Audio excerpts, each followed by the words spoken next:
suffers the worst blanket of smog in its history. The giant California city is shrouded by the ugly mist, dangerous to health and traffic.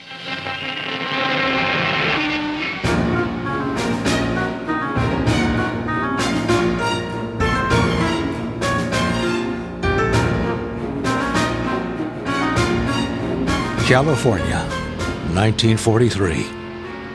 It was a growing problem and still a mystery. Everyone knew something had to be done, and quickly.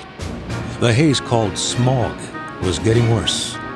Burning eyes, searing throats, literally choking the life out of Californians. But what was smog? What were the health effects? And how much was too much?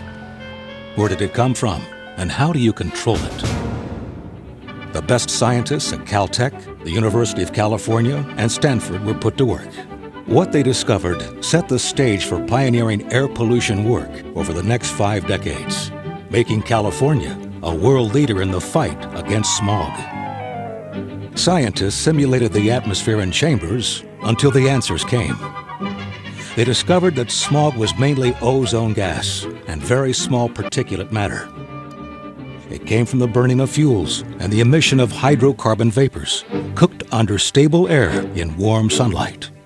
It was the recipe for a toxic soup. I've been a resident of this city for 12 years. And brother, I can't take it anymore. In those early years, few understood that smog could cause permanent lung damage. Fewer suspected that it came from thousands of different air pollution sources. No one imagined that it would take the next 50 years of science and politics to make substantial progress controlling smog. It would take concerned citizens working with local and state government to pass laws that protect the public from air pollution. And it would take academia and industry working together to create innovative engineering solutions to reduce air pollution emissions. In early years, smoke from factories was wrongly perceived as the main ingredient of smog. The city of Los Angeles was first to jump into the fight during World War II years, adopting smoke regulations. They had little effect on the smog. At the same time, officials realized that it would take more than one city standing alone to reduce smog throughout a vast air basin. They discovered that the chemistry of air pollution is complex and that it knows no geographic boundaries. Smog-forming emissions from one county frequently find their way into a neighboring downwind county. The public demanded that more be done. The California legislature passed a law in 1947 allowing counties to regulate local sources of air pollution. That year, the Los Angeles Air Pollution Control District was formed, followed later by the Bay Area Air Pollution Control District and other Southern California counties. As mayor of Los Angeles, I am deeply concerned over the present smog condition. This is the time to cut out all red tape. I've ordered the police department to cooperate with the County Air Pollution Control Board in every matter.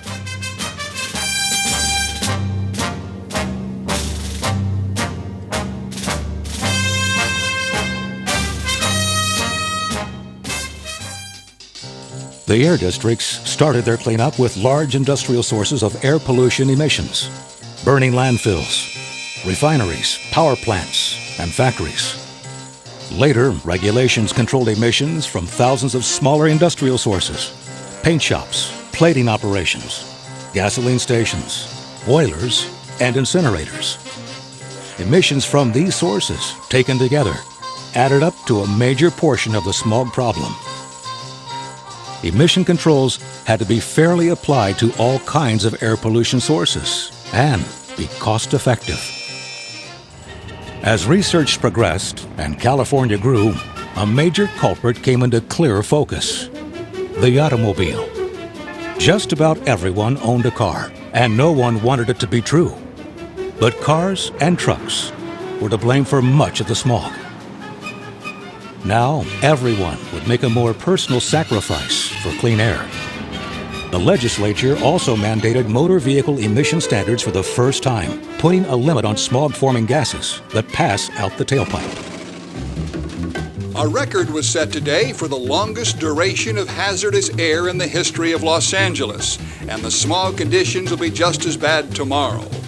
Everyone, no matter how physically fit, is being warned to stay inside and take it easy whenever possible. Local air pollution districts were not enough. A coordinated statewide effort to fight air pollution was needed. In 1959, the legislature passed laws making California the first state to establish air quality standards based on the public health effects of smog. This was a crucial first step, figuring out how much air pollution is too much. To implement the statewide fight, the legislature created the Air Resources Board, or ARB, in 1967. Governor Ronald Reagan signed the Mulford-Carroll Air Resources Act. The board was given the job of controlling air pollution from cars, trucks, and other mobile sources of air pollution. ARB was also directed to coordinate the efforts of the local air quality districts. The federal government issued a waiver that allowed California to set its own stringent standards for air pollution control. ARB set to work, requiring auto manufacturers to build cleaner running vehicles, less hydrocarbons, less oxides of nitrogen, and less carbon monoxide. Industry met the challenge. First, cars had to have positive crankcase ventilation valves. Later, every car had to have a catalytic converter. Vapor recovery nozzles became mandatory at gas stations. Leaded gasoline was phased out. Low sulfur fuel oil and diesel fuel were phased in. In 1969, ARB was first in the nation to set ambient air quality standards for ozone, oxides of nitrogen, sulfur dioxide, carbon monoxide, and particulate matter. The first automobile nitrogen oxides, or NOx, standards in the nation were adopted by ARB in 1971, ushering in a 40-year-long effort to require ever lower emission standards. But even as cars and industry polluted less, smog levels declined only slightly. Between 1950 and 1980, 13 million more people called California home, and most of them drove cars or trucks. They drove more and they drove further. The downtown Los Angeles skyline was shrouded in smog again today. Commuters driving into the city saw it slowly emerge from a dense gray haze. Millions of people are coughing and wheezing their way through the worst October smog attack in almost a decade. All through the morning, the eyes had been riveted on the instruments. AQMD officials waiting to see if the smog levels would rise high enough to trigger still another second stage alert. Finally, the answer came. This is the South Coast Air Quality Management District. A second stage episode health advisory for oxidant has been attained. The maximum hourly average contaminant concentration is 0.39 parts per million in the East San Gabriel Valley, area number 9.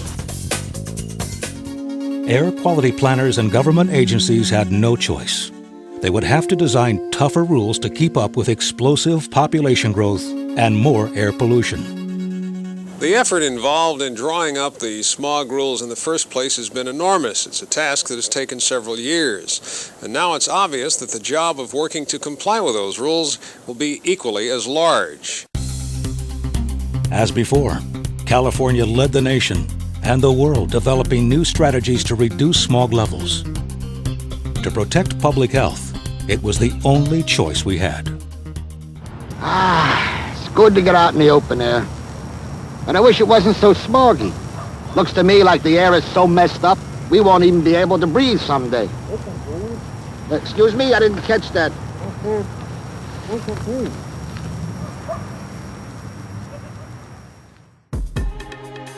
During the 80s and 90s, California cars became the world's cleanest running cars.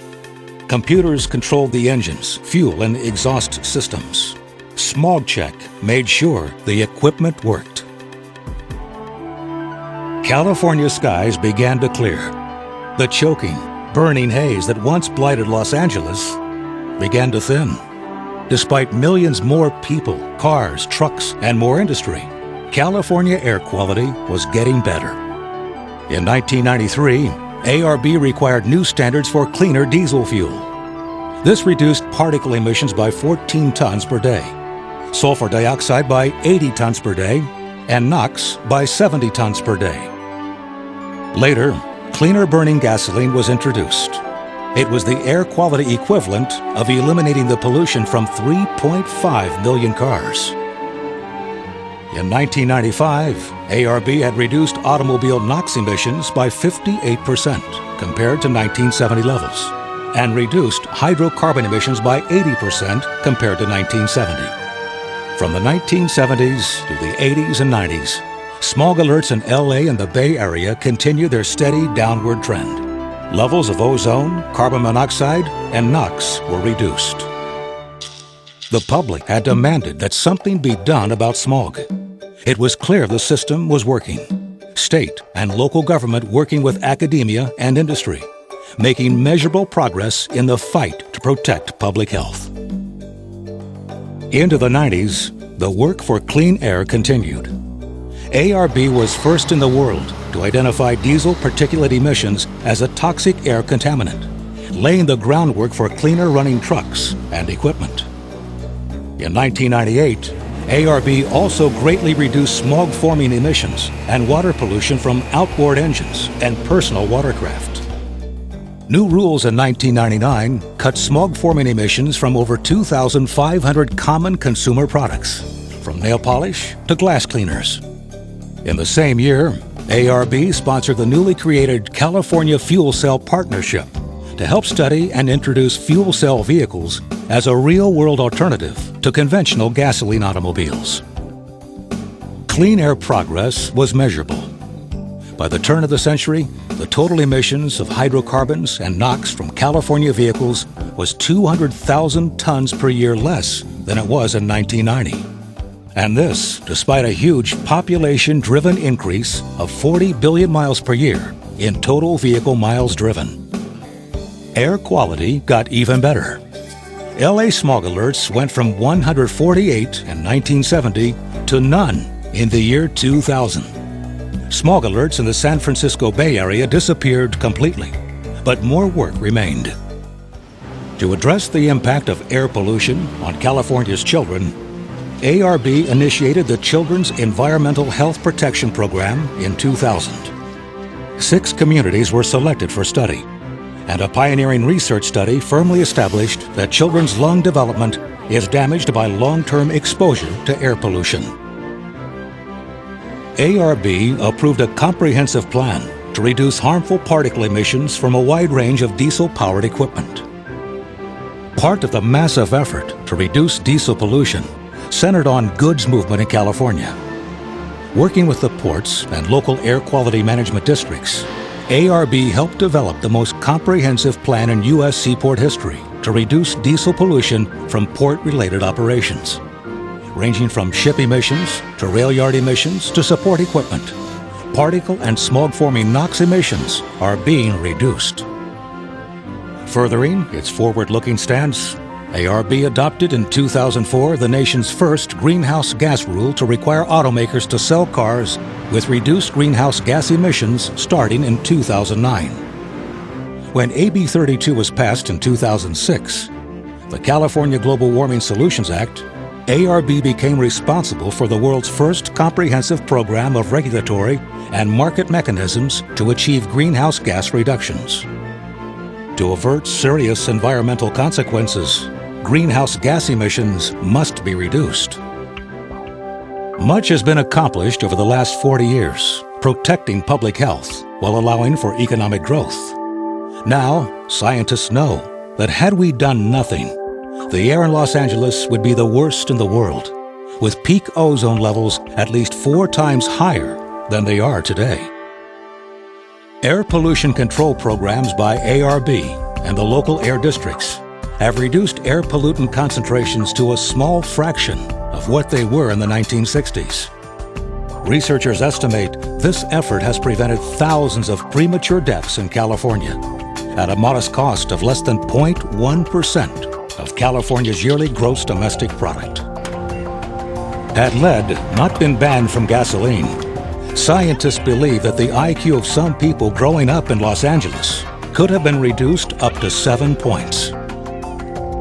The air is much cleaner, but not clean enough. Today, automobiles run 99% cleaner than they did in the 1960s. But transportation must pollute less as population rises.